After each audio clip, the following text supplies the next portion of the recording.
이제 우리 금요 심야 예배 때는 히브리서 11장에 기록되어 있는 이제 믿음의 사람들 이제 한 사람 한 사람씩 이제 순서대로 살펴보고 있습니다.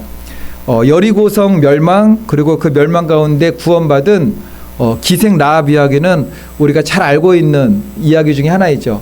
그래서 우리가 만약에 성경 퀴즈 날 때 기생으로 시작하는 사람 그러면 라합 이렇게 맞출 사람들이 많이 있어요. 근데 우리가 기생 라합이 구원받은 사실에서 이제 깨달아야 될 그 사건들과 말씀들 가운데 중요한 내용들이 있죠. 이제 기생 라합의 구원의 역사는 좀 특별합니다. 하나님께서 라합을 구원하시려고 할 때 우리 각 사람들도 사실은 일반적이지 않게 예수님을 믿게 되었잖아요. 근데 간증들을 듣다 보면은 그래도 이제 공통된 사람들이 많이 있잖아요. 아, 저랑 비슷하네요. 이렇게 구원을 받으셨군요. 근데 라합 보면은 특별한 사람 중에서도 좀 특별하게 구원을 받았습니다.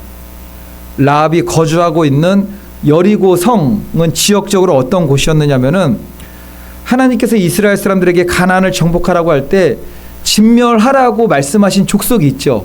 그 생각나는 족속이 있습니까? 가나안 7족속 있잖아요. 그 7족속의 이름도 하나하나 있는데 우리가 전체적으로는 가나안 7족속 그렇게 이야기합니다. 이제 신명기 20장 16절로 17절에 나오는데 오직 내 하나님 여호와께서 내게 기업으로 주시는 이 민족들의 성읍에서는 호흡 있는 자를 하나도 살리지 말지니 이 민족들의 성읍에서 성읍 나왔죠. 여리고 성도 포함되는 거예요.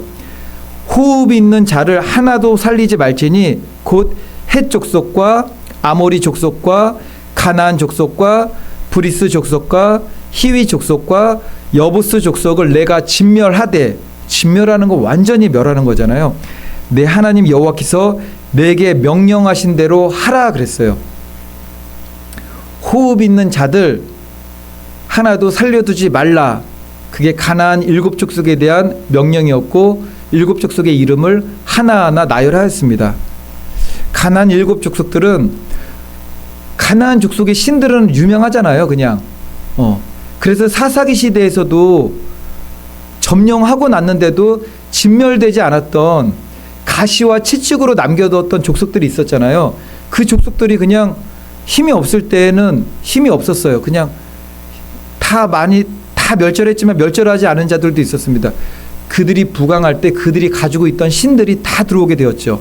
그러니까 가나안 7족속은 수많은 신들로 우상을 섬겼고 음행하였고 몰렉신이 있어요. 몰렉신은 누구냐면은 재물을 다 받잖아요. 신들은 다 재물을 받는데 자녀를 불살라 바치는 인신제사예요. 자녀를 불살라 바치는 인신제사. 악하기 이를 데 없는 거죠. 몰렉. 나중에 솔로몬도 그 몰렉신에게 인신제사를 드립니다. 그런 신이에요. 그게. 그래서 가나안 땅을 입성하기 앞서서 모세가 신명기의 유언처럼 설교했던 3편의 설교, 너희들은 가나안 땅에 들어가면 이렇게 살아라 라고 할 때 절대 그들과 통혼하지 마라. 가나안 족속과는 결혼하지 말라라는 거죠. 그들의 문화를 받아들이지 말라. 그리고 하나님의 명령을 따라서 진멸하라요. 진멸하라.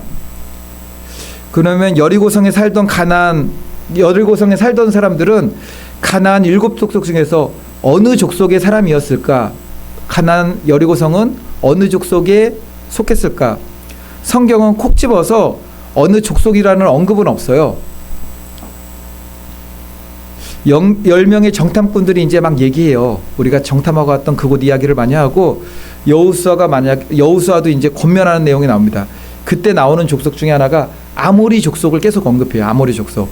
그래서 아모리 족속이 아닐까라고 단정은 아니고요. 그냥 추측해 보는 건데 이건 중요한 건 아니에요. 어쨌든 간에 가나안 족속의 멸망받아야 할 족속 중에 하나가 여리고성 그 거민들이었다라는 거죠. 중요한 것은 하나님의 명령을 따라 진멸해야 되는 자들이었고 진멸받아야 되는 자들이었고 그리고 실제로 라합과 그의 가족들을 제외하고서는 모두가 진멸당했습니다. 근데 그것을 우리들 삶 가운데 적용해 보면은 반드시 진멸해야 되는 소읍이 있는 자면 다 진멸하라고. 그 가나안 7족속이 누구라고요? 우리라고요. 우리 나라고요. 우리예요. 우리 그냥 영적으로 보면은 우리가 진멸받아야 될 가나안 7 족속이었다라는 거예요. 거기서 누가 구원받았습니까? 라합이 오직 믿음으로, 우리가 그런 믿음의 라합의 믿음을 통해서 구원받는 영적 라합의 믿음의 삶을 살아야 된다라는 것이죠. 라합은 그곳 여리고성에 살고 있었습니다. 어떻게 구원받을 수 있는 길이 전혀 없어요. 아무리 봐도. 구원받을 수 있는 길이 있나요? 지금 전혀 성벽에 이중성벽. 복음이 들어갈 수가 없어요. 복음이. 어떻게 구원받았죠? 그 여리고성 안에서 지금은 뭐 주일 하니까 안식일을 지킬 수 있었나요? 이스라엘 백성들처럼? 안식일도 못 지켜요. 하나님의 말씀을 전해주는 선지자도 없어요. 뭐 제사도 없어요. 뭐 성막 지어놓고 뭐 제사 지내고 뭐 회개한다고 뭐 짐승을, 그런 것도 없어요. 아무것도 없어요. 레위인도 없어요. 그럼에도 불구하고 라합은 살리심을 받았고 새 생명을 얻습니다. 라합이 받은 복음은 어떤 복음이었죠? 아주 희미한 복음이에요. 아주 희미한 복음. 귀를 기울이지 않으면 들리지 않는 복음. 그런 복음을 뭐라 그러죠? 소문이죠. 소문을 들었잖아요. 소문. 누구나 다 들을 수 있는 소문. 그냥 다 업신여길 수 있는 소문. 소문을 단지 들었을 뿐인데 라합은 그 소리로 하나님을 아는, 그리고 하나님을 알아서 구원에 이르는 지식을 갖게 되었고, 그 지식은 하나님을 아는 지식이었죠. 근데 그 지식이 믿음이 되었어요. 라합의 믿음에서 중요한 것은 하나님을 아는 구원의 지식을 갖게 된 후 지식에 머무르지 않고 그것을 나의 믿음으로 받았고, 그 믿음은 변화된 삶을 살게 되었다라는 겁니다. 라합의 구원받은 과정은 절대로 그럼에도 불구하고 혼자 할 수 없는 거예요. 하나님의 개입이 있었어요. 개입이. 어쨌건 간에 전해주는 자가 없이는 들을 수가 없는 거죠. 직접 얼굴을 맞대고 들릴 수도 있겠지만 소문으로라도 다 들리게 하신 거예요. 하나님께서. 하나님의 섭리와 간섭하심은 우리의 예상하고는 전혀 달라요. 우리 생각으로 완전하지 않는데 어떻게 그럴 수 있어? 근데 그 완전하지도 않을 것 같은 너무나 희미한 복음 속에 구원을 간신히 얻은 게 아니었죠. 라합의 구원의 믿음은 예수 그리스도의 계보, 족보에 오르는 믿음이었어요. 너무나 위대한 믿음이었죠. 그러니까 이거는 이해가 안 돼요. 도무지 이해가 안 되는 거죠. 라합은 그렇게 희미하게 소문으로 복음을 듣고 구원을 받았는데, 그 구원받은 믿음은 간신히 얻은 구원의 믿음이 아니라 예수 그리스도의 계보에까지 올라가는 정말 대단한 믿음이었잖아요. 근데 이스라엘 백성들은 지금 여리고성을 정복을 하고 있죠. 근데 그 전 세대 사람들은 어땠죠? 40년간 하나님하고 동행한 건 아니지만 살아계신 하나님의 역사를 맛봤잖아요. 눈앞에 성막도 맨날 머무르면 성막 지었다가 이제 떠날 때 되면 성막 다 풀렀다가 성막을 딱 짓게 되면 그 위에 불기둥 구름기둥이 임재도 하고, 아침에 눈을 뜨면 만나도 있고, 목마르다 그러면 반석에서 물도 나오고, 고기 먹고 싶다 그러니까 바람을 불어 동풍을 불어가지고 메추라기도 주고. 최고의 성경교사 누가 있었습니까? 최고의 성경교사. 그 당시에 모세가 가르쳐주고, 아마 뭐 천부장 백부장도 있었겠지만 모세가 전해준 그대로 다 가르쳐줬잖아요. 40년 동안 양육받았어요. 그런데도 구원의 믿음에도 겨우 이르지 못하고 다 멸망받았는데 라합의 믿음은 너무나 대단한 거죠. 그 사람들이 40년 동안 뭐 천부장, 백부장, 뭐 50부장 뭐 그렇게 모이면 뭐죠? 구역 모임 아닌가요? 구역 모임?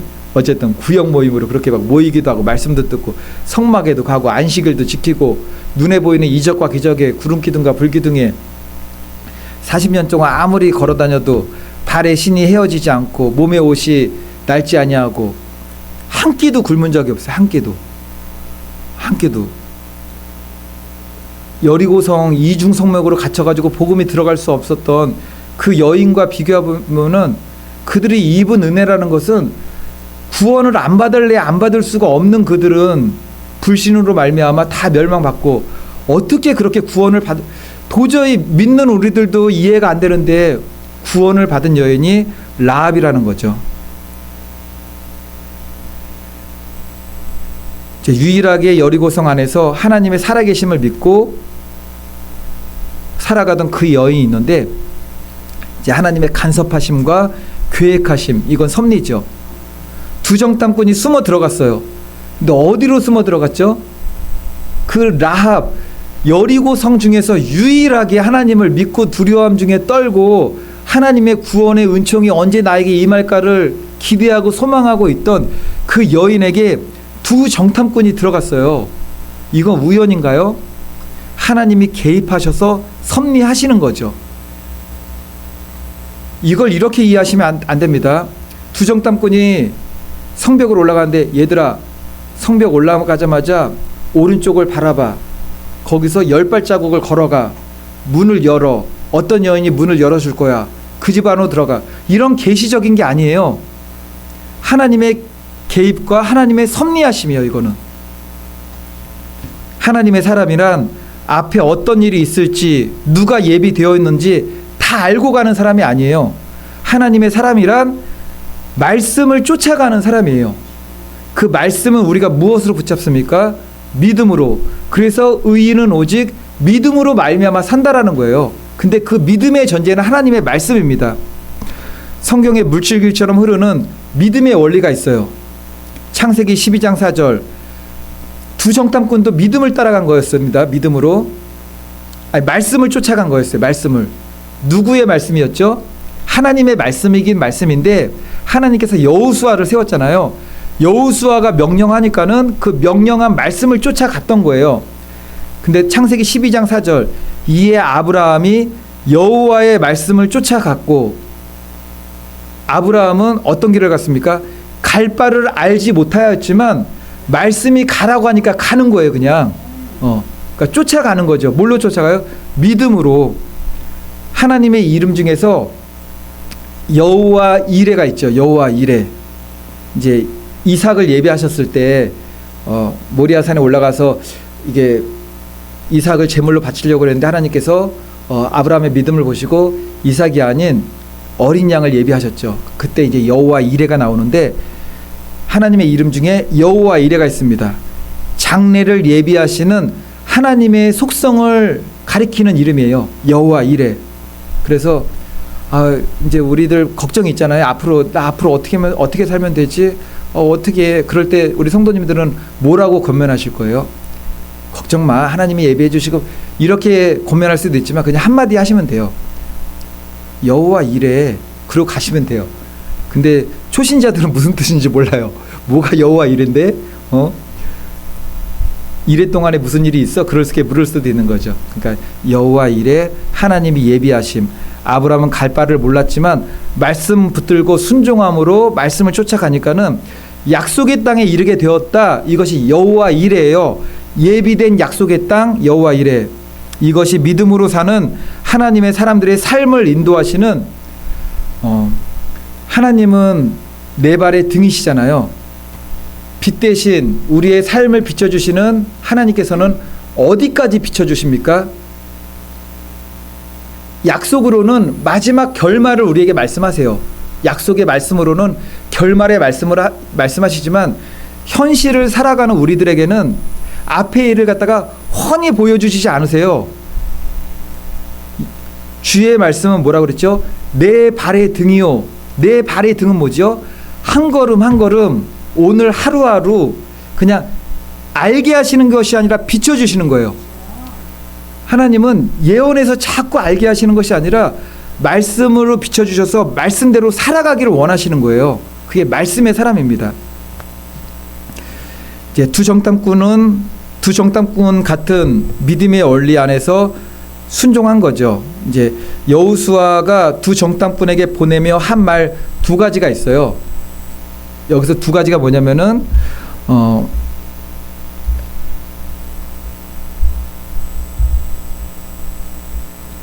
말씀이 눈의 아들 여호수아가 시팀에서 두 사람을 정탐꾼으로 보내매 이에 가서 두 가지가 이거예요. 그 땅과 여리고를 엿보라. 이거예요. 그냥 이중으로 둘러싸여 있잖아요, 성문이. 근데 거기 들어가려면은 뭐 지도 줘야 되는 거 아닌가요? 지도? 여리고성에 들어가면은 우리 저거 있어요. 접선자. 어디까지 가면은 누가 기다리고 있을 거야. 그 사람을 빨리 만나가지고 그 사람이 가는 대로 따라가면은 어디를 인도할 거야. 뭐 그런 게 있어야 되잖아요. 근데 두 정탐꾼에게 이른 말은 그 땅과 여리고를 엿보라. 저는 좀 황당할 것 같아요. 이게 그 땅과 여리고를 엿보라. 지도도 없고 누구를 만난다는 약속도 없고 명령만 받고 간 거예요. 그런데 두 정탐꾼이 그 명령에 순종해요. 그냥 여호수아가 그 땅을 정탐해야 돼. 여리고성을 엿보고 와 그랬더니 아멘 그러고 간 거예요. 하나님은 어떤 때에 개입하시죠? 순종할 때 개입하세요. 두 정탐꾼의 사명도 감당하게 하시고 라합도 구원의 은혜를 받게 하는 그 일에 개입하셔서 섭리하셨습니다. 믿음으로 순종할 때 하나님의 개입이 있고 하나님의 섭리가 있고 하나님의 역사가 있는 겁니다. 그러면 라합의 믿음이 어떻게 생겨나게 되었는지 한번 살펴보겠습니다. 라합의 믿음. 우리가 성경에서 믿음은 무엇으로 난다고 하였죠? 믿음은 무엇으로? 믿음은 말씀의 들음에서 나요. 로마서 10장 17절. 그러므로 믿음은 들음에서 나며 들음은 그리스도의 말씀으로 말미암았느니라. 이 말씀이 맞는 말씀인데 제가 같은 의미이기도 하지만 조금 깊은 내용으로 설명을 좀 드려볼게요. 하나님의 말씀을 들으면 믿음이 시작된다. 믿음이 생긴다. 근데 우리 안에 믿음이 가장 처음 시작되는, 우리 안에서 믿음이 그냥 아예 아무것도 없는 데서 하나님을 믿는 믿음, 복음을 믿는 믿음, 예수 그리스도께서 나를 위해 죽으시고 모든 죄를 사하시고 다시 부활하셔서 마지막 때 오신다는 그런 믿음, 그러니까 하나님에 대한 믿음은 처음에 들음으로만 생기지 않습니다. 그거 아시겠죠? 우리 성도님들이 누군가에게 많이 말씀하셨잖아요. 그분들 많이 들으셨잖아요. 근데 믿음이 안 생기시는 분들이 있더라고요. 보니까는. 그리고 정말 죽을 때까지 믿음이 안 생기시는 분들이 있어요. 들음에서 생기는 게 맞는데 처음에 믿음의 시작은 듣기만 하면서 많이 듣는다고 생기지만은 않는다는 거죠. 정확하게 믿음은 어떻게 생기느냐? 믿음은 하나님의 선물인 것이 있어요. 하나님의 선물. 에베소서 2장 8절로 9절. 너희는 그 은혜에 의하여 믿음으로 말미암아 구원을 받았으니, 믿음으로 말미암아 구원을 받았으니 이것은 너희에게서 난 것이 아니요 하나님의 선물이라. 믿음으로 구원을 받는데 그 믿음은 너희에게서 난 것이 아니라 하나님의 선물이라. 행위에서 난 것이 아니니 이는 누구든지 자랑하지 못하게 함이라. 여기서 믿음을 하나님께서 우리에게 주신 선물이라고 말씀을 하셨죠. 그럼 여기서 우리가 분명히 또 생각해야 될 것은, 그렇다고 나의 의지와는 아무 상관없이 하나님의 선물이니까는 하나님께서 그 믿음이라는 것을 내 마음속에 억지로 막 넣으실 수가 있나요? 믿음을 그냥 내 마음속에 그냥 하나님의 주권적인 능력으로 확 넣어버리면은 믿음이 생기고 구원받게 되고, 하나님이 믿음을 그냥 안 넣어주시면은 절대 믿음을 가질 수 없고 구원받지 못하고, 그 말씀이 아니고 믿음이 선물입니다. 그러면은 주는 분이 분명히 계시죠. 우리에게 선물을 주시는, 하나님이 주시는데, 이제 요한계시록 3장 20절 보면은 이 말씀으로 적용해 볼게요. 볼지어다 내가 문 밖에 서서 두드리노니 누구든지 내 음성을 듣고 문을 열면 내가 그에게로 들어가 그와 더불어 먹고 그는 나와 더불어 먹으리라. 주님께서는 믿음이라는 선물, 믿음으로 인해서 얻게 되는 구원이라는 선물을 가지고서 우리의 마음 문을 계속 두드리시는 거죠. 이게 여기서 가장 중요한 핵심은 뭐냐면은, 제가 말씀을 요한계시록 3장 20절 말씀 제가 한번 쭉 읽을 테니까는 다 중요한 말씀이지만 정말 중요한 말씀이 무엇인가, 그냥 제가 생각하고 있는 게 무엇인가 성도님들 한번 생각해 보세요. 볼지어다 내가 문 밖에 서서 두드리노니 누구든지 내 음성을 듣고 문을 열면 내가 그에게로 들어가 그와 더불어 먹고 그는 나와 더불어 먹으리라.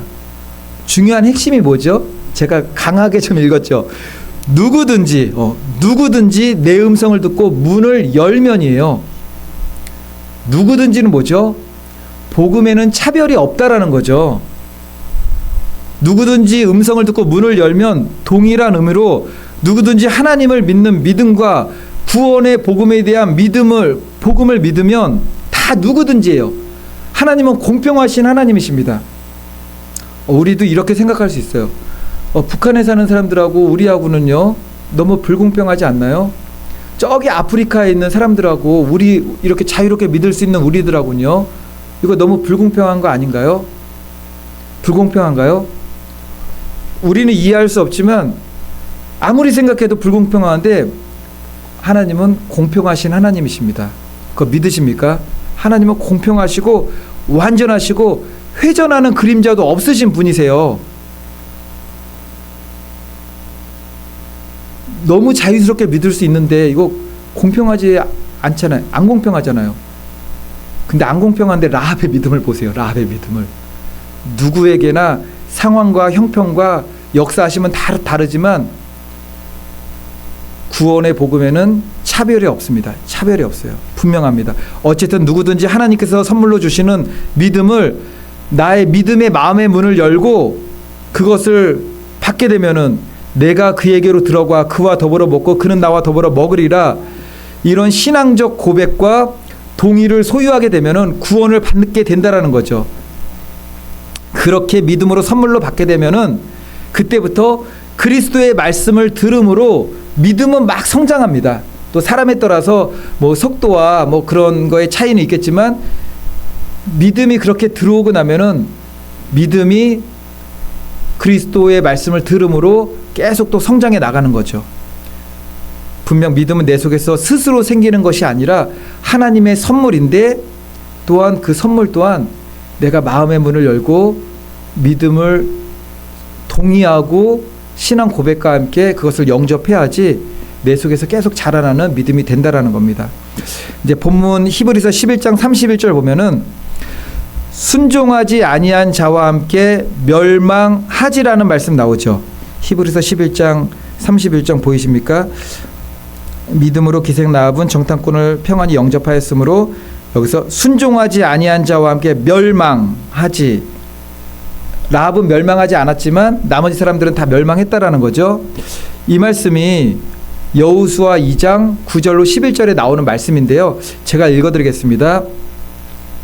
순종하지 아니한 자가 어떤 자들이었는지 여기서 말하되 여호와께서 이 땅을 너에게 주신 줄을 내가 아노라. 우리가 너희를 심히 두려워하고 우리가라고 그랬어요. 그러니까 라합 혼자만 그런 것이 아니라 우리가라고 그러니까 복수잖아요.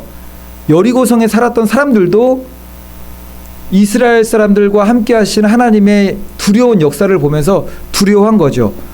우리가 너희를 심히 두려워하고 이 땅 주민들이 다 너희 앞에서 간담이 녹았나니 이 땅의 주민들이 다래요. 다 너희 앞에서 간담이 녹았나니 이는 너희가 애굽에서 나올 때 여호와께서 너희 앞에서 홍해의 물을 마르게 하신 일과 너희가 요단 저쪽에 있는 아모리 사람의 두 왕 시온과 옥에게 행한 일 곧 그들을 전멸시킨 일을 우리가 들었음이니라.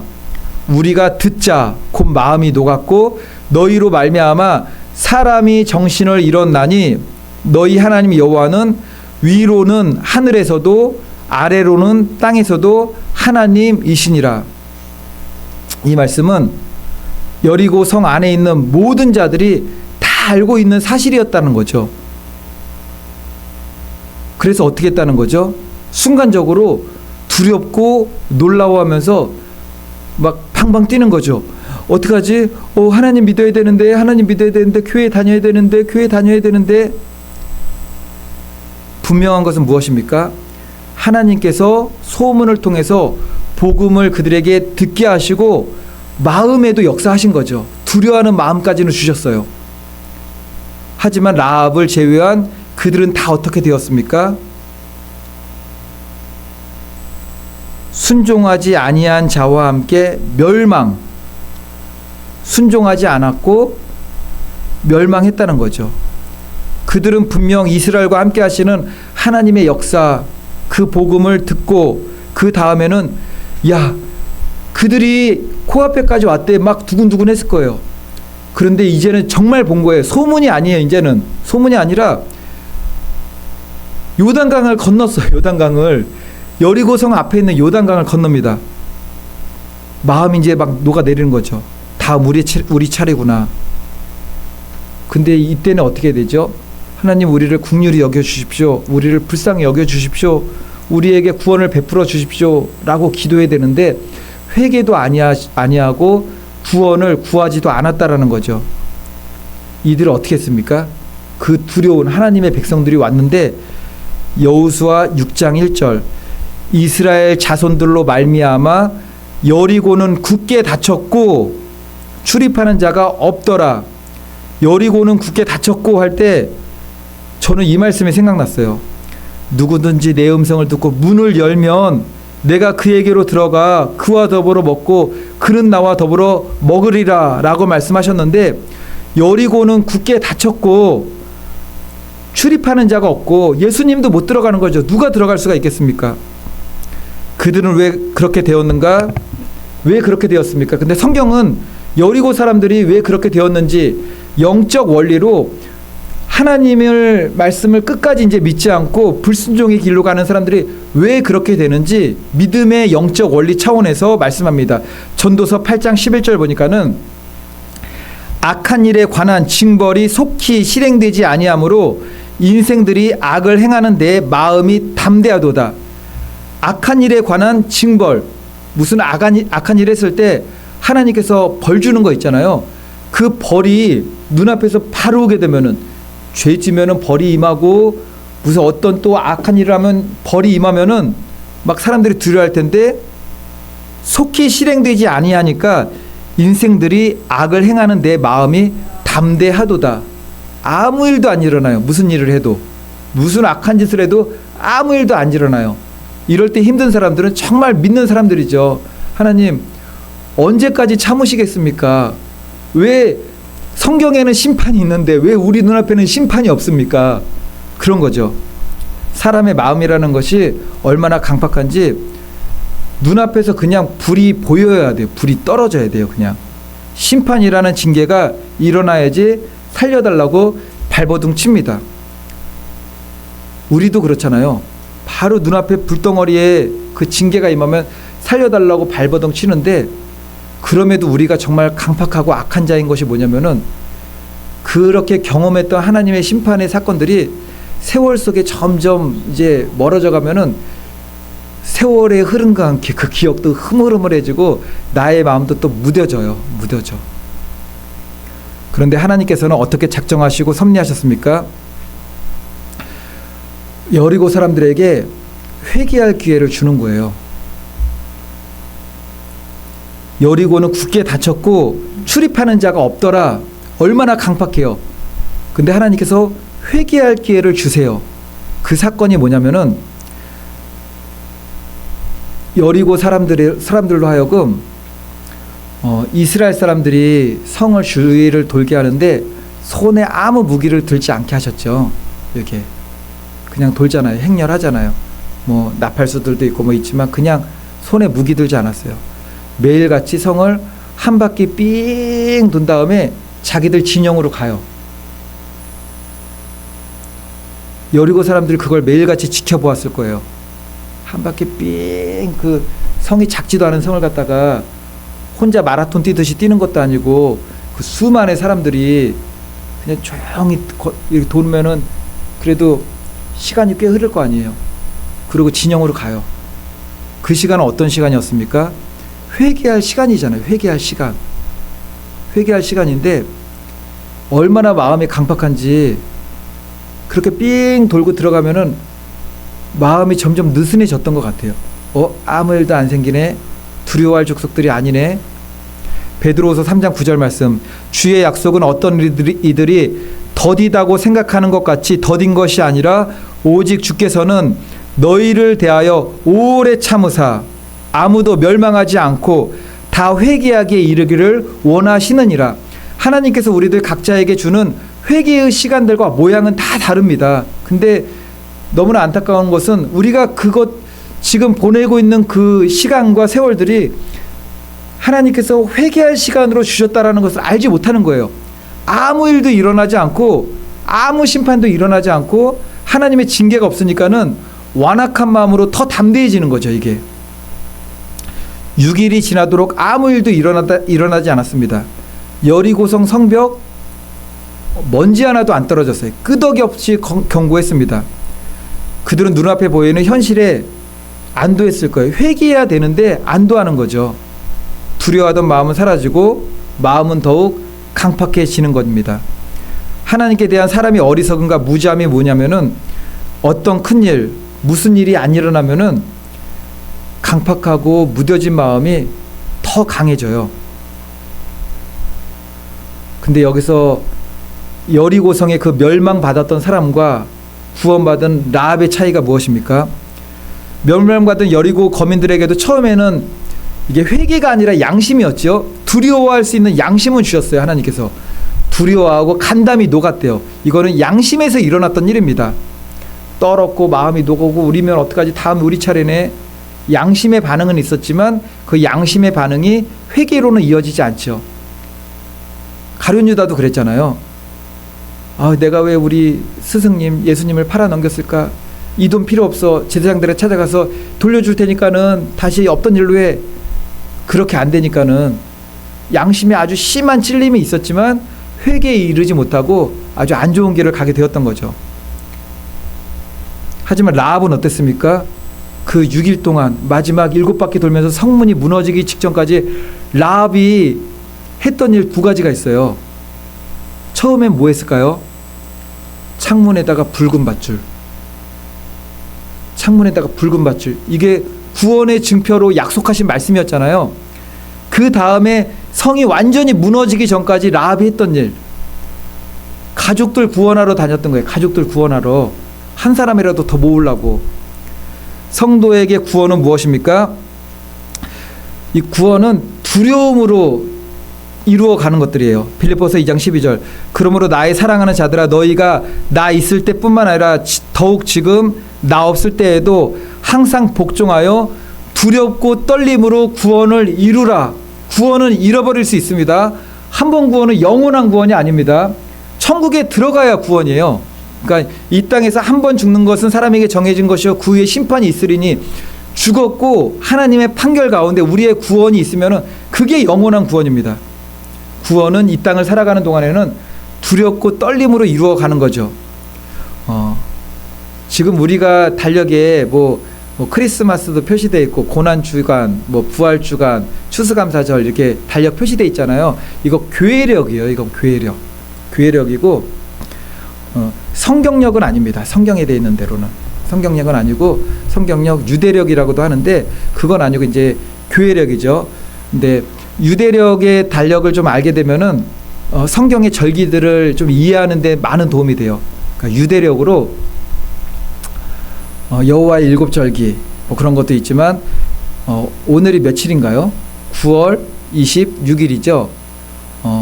아무도 안 계시네요. 여기 다 여기 계시네요. 2025년 9월 23일 나팔절, 히브리 말로 로시 하샤나. 지난 9월 23일이 나팔절 날이었어요. 그 나팔절에 휴거가 있었거든요. 다 여기 계시네요. 여기 다들 계시네요. 여기 유튜브에서 그리고 소셜 미디어에서 9월 23일, 24일 사이에 휴거가 일어날 거라고 예언이 많이 퍼졌어요. 거기에 두려움을 가졌던 분들이 많이 있었습니다. 그리고 소망을 가졌던 분들도 많이 계세요. 휴거를 예언했고 조심스럽게 예측도 했고 한바탕 난리가 났습니다. 예언 지금도 있나요, 없나요? 예언은 성경의 9가지 은사, 성경에 기록되어 있는 은사와 예언들 지금도 동일하게 하나님이 역사하십니다. 예언의 은사도 있고 은사를 따라 지금도 일하는 일꾼들도 있고 예언의 은사를 따라 일하는 일꾼들도 지금도 있습니다.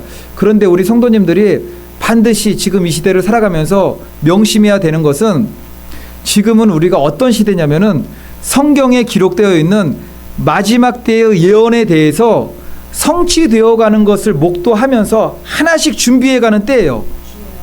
그리고 그 성취가 바로 눈앞에 있기 때문에 준비해 가는 때입니다. 예언, 마지막 때에 대한 예언이 성경에 나와 있잖아요. 그 예언이 어떻게 성취되어는가를 또 예언하는 거잖아요. 지금 우리 예수 그리스도께서 다시 오실 재림의 때 휴거 사건은 분명히 성경에 예언되어 있는데 그 예언을 우리는 준비해야 되는 때죠. 지금. 근데 그 예언이 언제 일어날 것인가 또 예언해요. 그래서 사람들의 초점은 성경에 대한 예언의 초점이 아니라 성경의 예언이 어떻게 예언이 이루어질 것인가 그 예언을 한 그 사람에게 초점이 맞추어지는 그런 시대가 되었습니다. 그런 유튜브 채널도 계속 보게 되잖아요.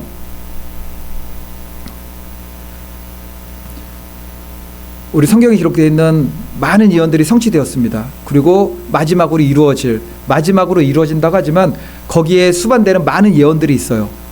그 중에 모든 이단들의 모든 사이비의 공통된 특징이 무엇인지 아십니까? 그들로 우리 정상적인 교회라고 하니까 좀 이상하네요. 성경적 바른 교회들이 말씀하고 있는 마지막 때에 대한 말씀 분명히 있잖아요. 근데 모든 이단들의 사이비의 공통된 특징도 마지막 때의 종말 예언이 가장 강하다라는 거예요. 가장. 성경 66권 중에서 이단들과 사이비의 특징은 종말에 대한 예언, 특별히 계시록에 대한 예언이 가장 강해요. 그냥. 그 우리들도 유튜브들을 막 듣는 것들이 있으실 거 아닙니까? 틀려요. 반복해요. 뭐 잘못했습니다. 회개합니다 하고 조심스럽게 또 한 발을 또 내미는 거죠. 또 예언해요. 지금 주님 오실 때가 아니라는 게 아니에요. 문 밖에 임했고 우리 예수 그리스도의 임하심은 호련성이에요. 호련성. 제가 오늘 이제 찬송하면서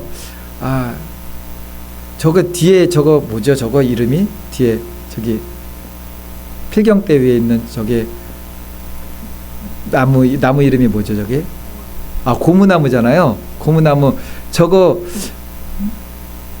저렇게 쫙 핀 거는 제가 유심히 안 봐서 그런지 오늘 봤어요. 오늘 저게 연두색 잎이 이렇게 쫙 나오는 것까지 봤어요. 근데 그게 나오기도 전에 저 고무나무가 제가 집에 이사 왔을 때 한 몇 년 됐죠. 그때 그냥 제가 사다가 심어놓은 게 있었어요. 심어놓은 게 있었는데 집에서 이렇게 막 자랄 거 아니에요. 그래가지고 옆으로 가지를 냈길래 제가 한번 잘라가지고 저 화분에다가 제가 직접 꾹 심었던 거예요. 꾹 심어가지고 집에서 있다가 이제 우리 교회도 있고 그러니까 화분을 놔야 되니까는 처음에 이제 신발장에다 갖다 놨었잖아요. 신발장에다 갖다 놓다가 신발장보다는 여기가 좀 더 나은 것 같아서 일로 갖다 놨더니 그러니까 저희가 교회 온 지 지금 9월 달이니까는 9개월은 된 거잖아요. 작년 저희가 12월 말일날 첫 예배를 드렸거든요. 그러니까는 2025년 첫 주부터 시작된다고 저도 9개월이 흘렀어요. 9개월 동안 제가 이파리 하나 안 나왔던 거예요. 그냥 이파리 하나 안 나왔다가 며칠 전인가 연두색으로 이렇게 조그맣게 띡 나와가지고 9개월 만에 여기서 제가 굉장히 신기했습니다. 신기하면서 저기 좀 길게 연두색이 길어지네 하다가 잊어버렸어요. 계속 말려 있어가지고 오늘 딱 봤더니 제가 이렇게 쫙 펴 있는 거예요. 그래서 제가 순간 기대도 안 했는데 호련히 잎사귀를 내다니 그게 그거예요. 심었을 때 둘 중에 하나잖아요. 죽으면 안 나지만 살아있으면 언젠가는 늦게라도 나는 거잖아요.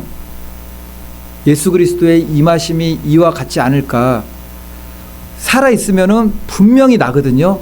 그래서 제가 이게 이파리가 말린 게 조금 딱 튀어나왔을 때 저게 피긴 피겠구나. 언제 피지? 했는데 말려있는 거는 좀 며칠 된 것 같더니 피는 건 그냥 한순간이었던 거예요. 그래서 제가 찬양하면서도 저걸 그냥 봤습니다. 그냥 계속 보면서 호련히 피었구만. 그 생각을 계속해서 호련히. 지금은 어떤 시대냐? 예언이 성취되는 것을 우리가 호련히 성취됩니다. 호련히. 지금은 성경의 예언이 어떻게 성취될지 목도하면서 마지막 때를 준비해야 되는 그때이지 성경에 예언한 말씀을 밑도 끝도 없이 이건 이렇게 성취할 거라고 성취될 거라고 또 예언을 해요. 그게 계속 안 되면 사과하고 들어갔다 다시 나오고 성경의 예언을 목도하는 것에 집중해야 됩니다.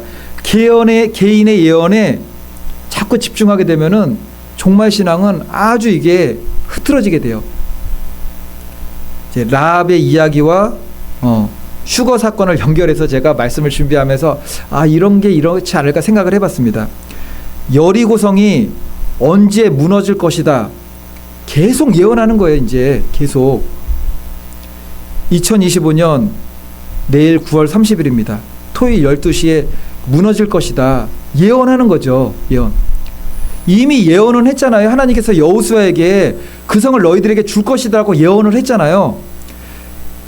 그 예언을 붙잡고 하나님의 말씀한 대로 그대로 계속 가는 겁니다. 이게 그날 안 무너지면은 내일 우리 여리고성 안 무너지면 또 언제 무너지죠? 다시 예언하는 거죠. 10월 둘째 주에 무너진다고. 실망했다가 또 그날을 소망하고. 이게 지금 휴거 사건하고 비슷한 거예요. 이게 라합이 여리고성의 멸망, 여리고성의 종말을 어떻게 준비했습니까? 여기서 예언을 한다면 라합이 예언해야 되는 거 아닙니까? 라합이 어느 날 몇 날 며칠 날 여리고성 무너집니다. 저같이 구원받으려면 다 모이셔야 됩니다. 라합이 예언해야 되잖아요. 근데 그런 게 아니었잖아요. 라합은 여리고성의 멸망 그날과 그때를 어떻게 준비했습니까? 붉은 줄을 창에 내리고 그날이 임하기까지 인내하면서 준비하는 거죠. 그날은 어떤 날입니까? 이스라엘 군대가 문을 활짝 열고 구원하기 위해서 들어오는 날이에요. 우리는 하루에 6바퀴, 마지막 날 7바퀴 돌 때 무너질 것이다. 성경 보고 다 알고 있지만 그 시대 사람들은 몰랐어요. 그걸 갖다가 그냥 하나님의 말씀하신 대로만 명령대로만 하루하루 가는 겁니다. 다만 여리고성이 멸망한다는 약속은 받은 거죠. 다시 오실 마라나타 대신 예수 그리스도의 재림은 여리고성의 멸망이 호련성이에요. 호련성. 그렇게 말씀 따라 가면은 호련히 예언의 성취가 되는 겁니다. 하나하나씩. 무엇을 어떻게 준비하시겠습니까? 라합의 믿음하고 동일하게 준비하면 돼요. 라합의 믿음하고. 라합은 지금으로부터 예수님의 조상이니까는 거의 3200년 전 사람이에요. 3200년 전이면 너무나 머니까는 지금하고는 좀 다르다고 생각하지만 성경의 원리, 믿음의 원리는 동일해요. 그때 준비해야 되는 믿음과 지금 준비해야 되는 믿음이 동일한 믿음입니다. 마지막 때니까 깨어 근신하라고 말씀하잖아요. 마지막 때니까 깨어 근신해야 되는 것이 아니라 언제나 깨어 근신해야 되는데 마지막 때는 더 이상의 기회가 없는 그 시대를 살고 있으니까는 더 깨어 있어야 된다라는 거죠. 어느 시대를 살던 구원받는 성도는 라합 같은 믿음으로 준비하면 됩니다. 라합이 준비한 것이 무엇이죠? 창가에 내린 붉은 밧줄. 성경은 창에다가 밧줄을 내렸잖아요. 성경에서 창은 기도의 창이에요. 기도의 창. 기도를 예표하는 경우가 많아요. 다니엘도 예루살렘 성이 있는 그쪽을 향해서 그 창문을 활짝 열고서 기도하잖아요. 기도의 창을 의미합니다. 기도. 붉은 밧줄은 예수 그리스도의 보혈의 공로로 구원받는 믿음. 그리고 라합은 다시 온다는 정탐꾼들의 약속을 믿고 기다린 거예요. 이제 계속 기다립니다. 라합한테 우리가 하루에 한 바퀴씩 돌고 마지막 날에는 7바퀴 돌 거야. 성은 무너질 거야. 그런 얘기 해줬나요? 다시 올 때 너를 구원할 것인데 반드시 창에다가 붉은 밧줄을 내려놓고 있어야 돼. 그게 너의 구원의 징표야라는 거예요. 그게. 오늘을 살아가는 우리들도 마찬가지입니다. 언제 어느 때 다시 오실지 모르는 호련히 임할 예수 그리스도의 재림을 참여하는 우리들, 휴거에 참여하게 된다면 하나님께서 누구를 구원하시겠습니까? 2025년 9월 23일 월요일 날 올 것을 너 그 예언 들었어 못 들었어? 9월 23일 날 온다는 거 믿었어 안 믿었어? 믿었어? 그럼 넌 휴거야. 그거 아니라는 거 아시겠죠? 그게. 여리고성 거민들이 경험한 것처럼 라합도 이스라엘 백성들이 더디 오는 것 같은 걸 다 봤어요. 하루에 한 바퀴씩 돌고서 왜 날 구원하러 안 오는 거야? 왜 자기들 진영으로 가버리는 거야? 둘째 날도 막 기대했겠죠. 왜 그냥 진영으로 가버리는 거야? 셋째 날도 그냥 가버리고, 넷째 날도 그냥 가버리고. 이 여리고성을 무너뜨리려면 사닥다리를 타고 올라오든지 무기를 들든지 활을 쏘든지 그래야 되는데 돌고 그냥 가버려요. 라합도 다 봤습니다. 그런데 그 시간 동안 라합이 준비한 게 무엇이었습니까? 창에다 붉은 밧줄을 내려놓았던 거, 기도의 창문이라고 그랬잖아요. 기도에 쉬지 말고 기도하라. 예수 그리스도의 보혈로 준비된 순결한 신부의 믿음, 그리고 다시 오실 이스라엘 군대가 들어오게 되면 반드시 나를 구원할 거야. 다시 오실 예수 그리스도의 군대를 흔들림 없이 기다리는 그 믿음, 이게 무엇입니까? 인내죠, 인내. 그걸 가지고, 종합적인 것을 가지고 라합이 정말 생명 걸고 했던 거, 전도잖아요. 전도, 가족 전도. 지금 우리가 항상 이야기하는 것이 무엇입니까? 하나님 사랑, 이웃 사랑. 우리가 마지막 때까지 해야 되는 게 무엇인지 아십니까? 휴가 언제 일어날지 그 예언에 집중하면서 흰 옷을 입고 준비해야 돼. 주님 오시는 그날에 우리는 찬양하고 있어야 되고, 예배드리고 있어야 되고, 깨어 있어야 되니까는 무슨 일을 막 하고 있어야 되는 게 아니에요. 우리가 준비할 것은 예수 그리스도께서 나를 구원하셨다라는 확신한 구원의 확신과 하나님을 사랑하는 믿음과 이웃을 사랑하는 믿음으로 실천하는 거예요. 복음 전하고, 전도하고, 구제하고, 하나님 사랑, 이웃 사랑 실천하면서 그 삶을 살아가다가 우리들에게 오시는 그날을 맞이하는 겁니다. 두 정탐꾼이 라합에게 내린 지상 최대의 명령, 우리들에게 내린 지상 최대의 명령은 땅끝까지 이르러 복음을 전하는 거잖아요. 라합에게 내린 지상 최대의 명령, 여리고 성이 그에게는 땅끝이잖아요. 땅끝. 들을 귀 있는 자들에게 가서 복음을 전하는 겁니다. 근데 아무도 안 듣죠. 거기서는 얘기했다가는 라합은 그냥 어떻게 될지 몰라요. 어떻게 될지.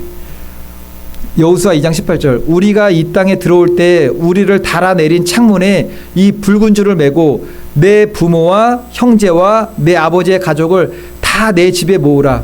누구를 전도할지 말씀을 주고 갔어요. 그 말씀을 끝까지 지킨 거죠. 그래서 이 붉은 줄을 내리고 내 부모와 형제와 내 아버지의 가족을 다 내 집에 모으라. 이 사명을 감당했습니다. 우리에게 주신 지상 최대의 명령도 동일한 거죠. 예수님의 재림 준비가 뭐죠? 휴거 준비입니까? 칠로 난란이 분명히 있어요. 어떻게 하시겠습니까? 피난처를 만드시겠습니까? 강원도의 깊은 산에 있는 집을 하나 매입해야 될 것 같아요. 땅을 파고 쌀을 넣고 물이 떨어진다고 하니까는 삼다수 2리터 6개짜리를 갖다가 한 몇 개씩 막 해놓고 3년은 버텨야 되잖아요. 거기서 최소 3년은. 그런 거 아니에요. 그런 거 아니고요. 마라나타 대신 예수 그리스도께서 다시 오시는 그날까지 저와 우리 성도님들 오직 예수 교회가 마지막까지 해야 되는 일은 지상 최대의 명령이에요. 지상 하나님 사랑, 이웃 사랑, 복음 전파예요. 복음 전파. 그 믿음을 추구하시고 그 믿음이 나의 믿음이 되기를 힘쓰시는 우리 오직 예수 교회와 저희 성도님들 되시기를 예수님의 이름으로 축원을 드리겠습니다.